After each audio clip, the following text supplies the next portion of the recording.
ಎಲ್ಲರಿಗೂ ನಮಸ್ಕಾರ. ಇವತ್ತು ನಾನು ಏನು ಹೇಳಕ್ಕೆ ಬಂದಿದ್ದೀನಿ ಅಂದರೆ, ನಮ್ಮಲ್ಲೆಲ್ರಿಗೂ ಈ ಥರ ಒಂದು ಎಕ್ಸ್ಪೀರಿಯೆನ್ಸ್ ಆಗಿರುತ್ತೆ.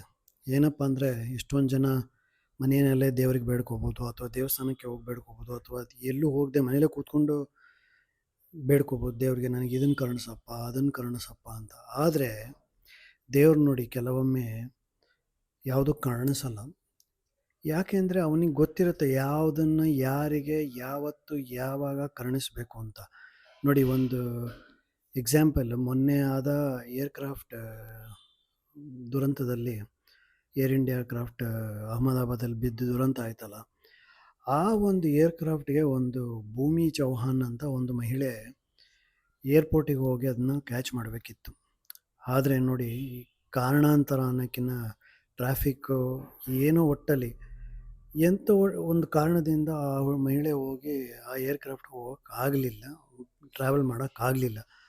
ಅವಳು ಬಹಳಷ್ಟು ಕನಸನ್ನ ಇಟ್ಕೊಂಡಿದ್ಳು, ಗಂಡನ ಜೊತೆ ಹೋಗಿ ಚೆನ್ನಾಗಿರ್ಬೇಕು, ಸಂಸಾರ ಎಲ್ಲ ಆಯಿತು, ಇನ್ನೇನು ಹೋಗಿ ಸಂಸಾರ ಮಾಡ್ಬೋದು ಅಂತ.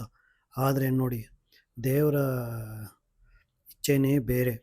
ಏನಾಯಿತು, ಅವಳಿಗೆ ಸಿಗಲಿಲ್ಲ. 10 ನಿಮಿಷ ಲೇಟಾಗಿ ಹೋಗಿದ್ದಕ್ಕೆ ಅವಳಿಗೆ ಅಲೋ ಮಾಡಲಿಲ್ಲ. ಅವಳು ಸರಿ ಆಯ್ತಲ್ಲಪ್ಪ ಅಂದ್ಬಿಟ್ಟು, ಯಾಕೆ ಯಾವಾಗಲೂ ನನಗೆ ಆಗುತ್ತೆ ಅಥವಾ ನಮಗೆ ಆಗುತ್ತೆ ಅಂತ ಅನ್ಸ್ಕೊಂಡು ಆಚೆ ಬಂದಿರ್ತಾಳೆ. ಇನ್ನು ಮನೆಗೆ ತಲುಪಿರ್ತಾಳೋ ಇಲ್ವೋ ಅಷ್ಟರೊಳಗಡೆ ಸುದ್ದಿ ಬಂದಿರುತ್ತೆ ಆ ಹೆಂಗಸಿಗೆ, ಏರ್‌ಕ್ರಾಫ್ಟ್ ಬಿದ್ದು ಅದರಲ್ಲಿದ್ದ ಎಲ್ಲ ಪ್ರಯಾಣಿಕರಲ್ಲಿ ಎಕ್ಸೆಪ್ಟ್ ಒಬ್ಬರೊಬ್ಬರು ಬಿಟ್ಟು ಎಲ್ಲ ಸತ್ತೋಗ್ಬಿಟ್ರು ಅಂತ. ಸೊ ಇದರಲ್ಲಿ ಏನು ಅನಿಸುತ್ತೆ ಅಂತ ಹೇಳಿದ್ರೆ, ದೇವ್ರಿಗೆ ಗೊತ್ತಿರುತ್ತೆ ಕೆಲವೊಮ್ಮೆ ಪರ್ಪಸ್ಫುಲ್ಲಾಗಿ ಕರುಣಿಸಲ್ಲ ಕೆಲವು. ಅವಾಗ ನಾವು ದೇವ್ರನ್ನ ದೂಷಿಸಬಾರ್ದು. ಯಾಕಂದರೆ ದೇವ್ರಿಗೆ ಗೊತ್ತಿರುತ್ತೆ ಯಾವುದನ್ನು ಯಾರಿಗೆ ಯಾವಾಗ ಯಾವ ಸಮಯಕ್ಕೆ ಕೊಡಬೇಕು ಅಂತ. ಸೊ ಹಾಗಾಗಿ ನೋಡಿ, ಆ ಏರ್‌ಕ್ರಾಫ್ಟಲ್ಲಿ ಒಬ್ಬರೇ ಒಬ್ಬರು ಉಳಿದ್ರು. ದೇವ್ರು ಯಾಕೆ ಅವ್ರನ್ನ ಉಳಿಸಿದ್ರು? ದೇವ್ರು ಉಳಿಸಿದಾತನ್ನು ಇನ್ನೂ ಅವನ ಕರ್ಮಫಲ ಸವದಿಲ್ಲ, ಅಥವಾ ಇನ್ನೇನು ಪುಣ್ಯದ ಕೆಲಸ ಮಾಡಿಸ್ಬೇಕು ಅಂತ ದೇವರನ್ನ ಈ ಭೂಮಿಯಲ್ಲಿ ಹಾಗೆ ಜೀವಂತವಾಗಿ ಇರಕ್ಕೆ ಬಿಟ್ಟಿದ್ದಾನೋ ನಮಗೆ ಗೊತ್ತಿಲ್ಲ. ಸೊ ಹೀಗಾಗಿ ನಾವೆಲ್ಲ ಏನು ಮಾಡಬೇಕು ಅಂತ ಭಗವಂತನಲ್ಲಿ ಒಂದೇ ಪ್ರಾರ್ಥನೆ ಮಾಡಬೇಕು. ದೇವ, ನೀವು ನಮ್ಮ ಜೊತೆ ಇದ್ದುಬಿಡಿ, ನಮ್ಮ ಜೊತೆ ಇದ್ಬಿಟ್ಟು ನಮಗೆ ಒಳ್ಳೆಯ ಆರೋಗ್ಯ ಕರುಣಿಸಿ.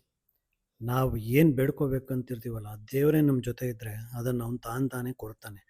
ನಮಗೆಲ್ಲನೂ ಅವನಿಗೆ ಮುಂಚೆನೇ ನಮಗೆ ಪ್ರೀ ಡಿಟರ್ಮಿನ್ಡ್ ಏನು ಕೊಡಬೇಕು ಏನು ಕೊಡಬಾರ್ದು ಅಂತ. ಸೊ ಹಾಗಾಗಿ ಅವನಲ್ಲಿ ನಂಬಿಕೆ ಇಟ್ಟು ನಮ್ಮ ಜೀವನ ಮುಂದೆ ನಡೆಸಬೇಕು. ಆದಷ್ಟು ಎಲ್ಲ ಒಳ್ಳೆ ಕೆಲಸಗಳನ್ನು ಮಾಡ್ತಾ ಒಳ್ಳೆ ಪುಣ್ಯಗಳನ್ನು ಸಂಪಾದಿಸ್ತಾ ನಿಮ್ಮ ಜೀವನ ಮುಂದೆ ನಡೆಸ್ಕೊಂಡು ಹೋಗಿ. ನಮಸ್ಕಾರ.